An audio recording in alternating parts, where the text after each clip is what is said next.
Сәлем достар, көп жағдайда адамдар балыққа қауіп төндіреді. Себебі ежелден бері балық негізгі азықтардың бірі болып табылады. Бірақ кейде балықтар адам үшін өте қауіпті болуы мүмкін. Біз бүгін әлемдегі ең қауіпті 7 балықпен таныстырамыз.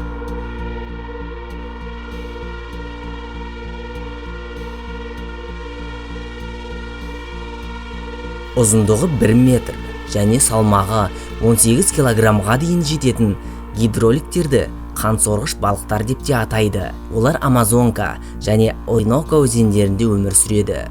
Бұл балықтардың төменгі жағында ұзындығы 15 сантиметрге дейін өсетін 2 өткір азуы бар. Азуларын олар шабуыл жасаған тіршілік иесіне қадалу үшін қолданады екен.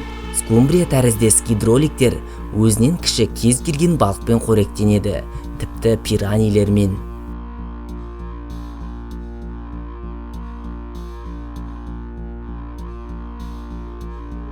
Африкадағы ең қауіпті балықтардың бірі Конго өзенінде, сондай-ақ Упемба және Танганьика көлдерінде кездеседі.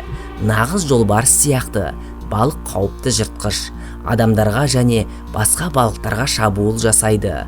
Ол үшін 32 күшті тістері бар, салмағы 50 килограмм және ұзындығы 180 сантиметрге дейін жетеді.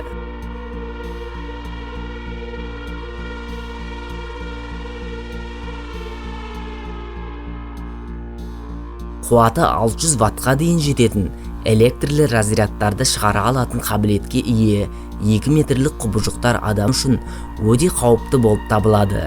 Себебі бұл қуат адамды ғана емес, атты да жерге түсіретін күшке ие.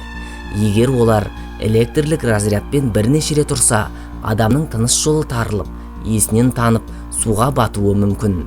Бұл балық өте ашушаң, көбінесе ол өзі шабуылдайды. Олар Амазонкада және Оңтүстік Американың солтүстік шығыс бөлігіндегі басқа өзендерде кездеседі.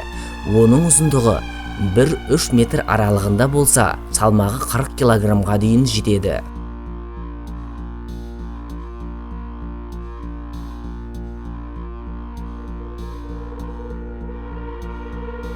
Бұл атауды ол тастарға ұқсастық арқасында алды және өзіндік шабуы тас арасында жасырынуға мүмкіндік береді.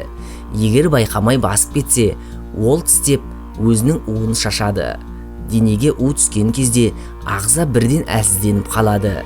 Өлім 2 сағаттан кейін келуі мүмкін. Оның уына қарсы екпе жоқ. Бұл қауіпті балық Тынық және Үнді мұхиттарында, сонымен қатар Қызыл теңізде және Австралия, Индонезия, Филиппин жағалауларында кездеседі.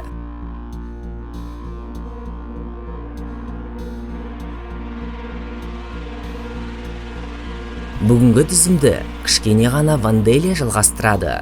Оның ұзындығы 2,5-15 сантиметр аралығында, ені 3 сантиметрге дейін жетеді.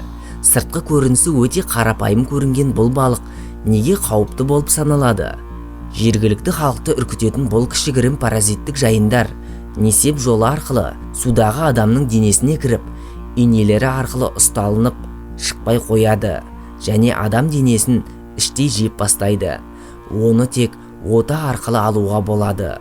Бұл балықтар Амазонка өзенінде кездеседі.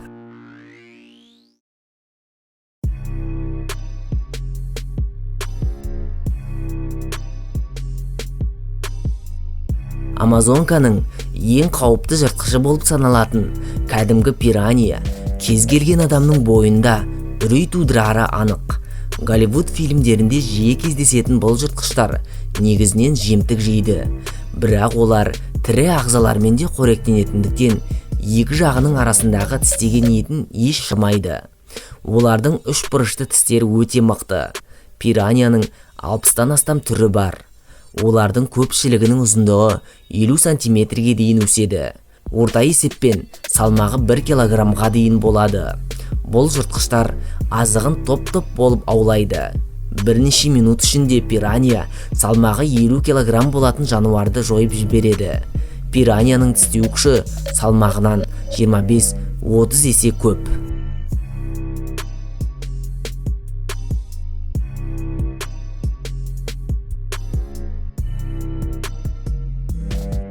Әлемде 500-ге жуық акула түрлері бар, бірақ олардың барлығы адамға қауіпті емес, бірақ олардың кейбіреуіне жақындамаған дұрыс. Мұхитта өмір сүретін үлкен ақ акула, өгіз акула және жолбарыс акула ең қауіптілері болып саналады. Ақ акуланың ұзындығы 5 метрге дейін өсуі мүмкін және салмағы 2 тоннаға дейін жетеді. 5 сантиметрге дейін жететін үшкір тістерге ие. Әлем бойынша жылына 10 адам оның құрбанына айналады. Кейбіреулері қайтыс болып та жатады. Суретіне қарағанның өзі адамға үрей тудырады. Өгіз акулалар көбінесе мұхиттың ащы суларында мекендегенімен, оларды тұщы суда да кездестіруге болады. Өгіз акула ең қауіпті балықтардың бірі болып табылады. Көбінесе осы акула адамдарға шабуыл жасайды. Оның ұзындығы 4 метрге дейін жетеді. Өзінің атауын шабуылдау әдісіне байланысты алған, яғни өзінің азығын өгіз секілді тұмсығымен сүзіп құлатады. Жолбарыс акуланың ұзындығы 6-8 метрге дейін жетеді. Жолбарыс акуласы бәрін бірдей жейді. Олардың асқазанында әртүрлі тұрмыстық заттар, якорь фрагменттері, тіпті дөңгелек резеңкелері де табылған. Теңіз жолбарыстарына адамға шабуыл жасау еш қиындық тудырмайды.